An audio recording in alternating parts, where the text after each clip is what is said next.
long time ago, in a place called the Old Mali in West Africa, there was a young boy who loved djembe and who would play all day long. But no matter how much he played, he could not find the sound of the master's hand in his.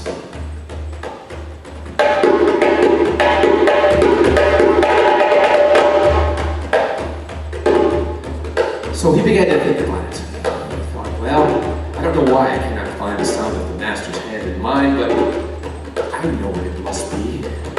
It must be my drum. That's it, right? So he went about to find a drum, and he thought to himself, well, my drum is, I don't know, perhaps it's too tall. I must find a short drum, and then that will give me the sound of the hand of the master in mind. So he set about to find the shortest drum in the village. And he found one, barely a knee's height. And he played and played and played. But alas, he did not find the sound of the master's hand in his.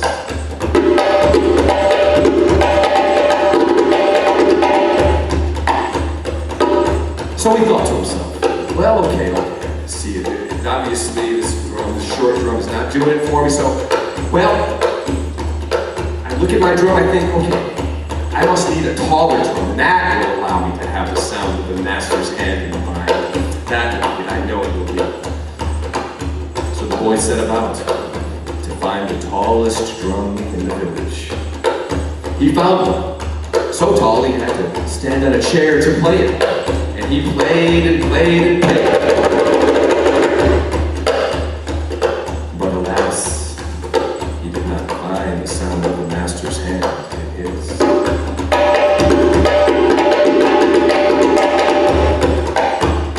The boy became increasingly frustrated.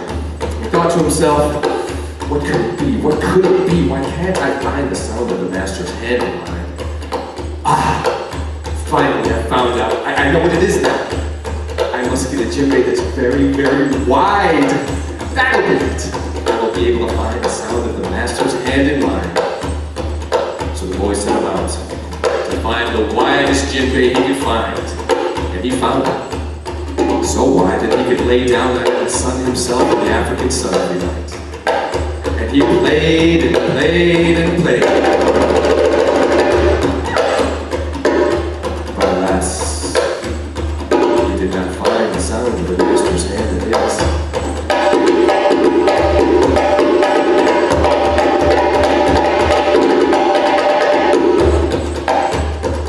Red-faced, a fist-face he had at this point, because he was so upset he couldn't figure out how to find the sound of the master's hand in his. And he thought to himself, what could it be? What could it be? What happens? I tried. And he thought to himself, I know. I will get a narrow djembe, and that will allow me to find the sound of the master's hand in mine. He's so excited, finally! So he set about to find the most narrow djembe he could find.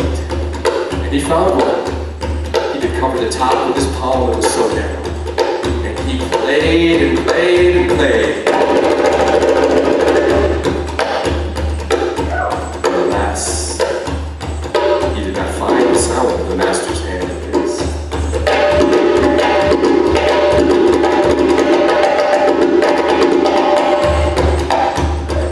He was at the end of his rope. He couldn't figure out why he could not find the sound of the master's hand in his after so many hours of playing and so much dedication and love for the djembe.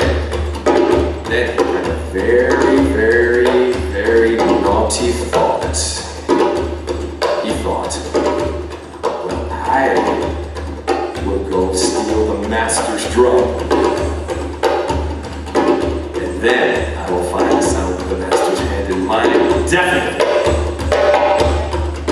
So the boy set about, and he snuck into the master's hut, deep in the dark of night.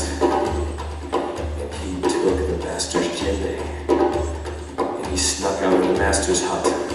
He walked across the village, behind the huge baobab tree, past the rock.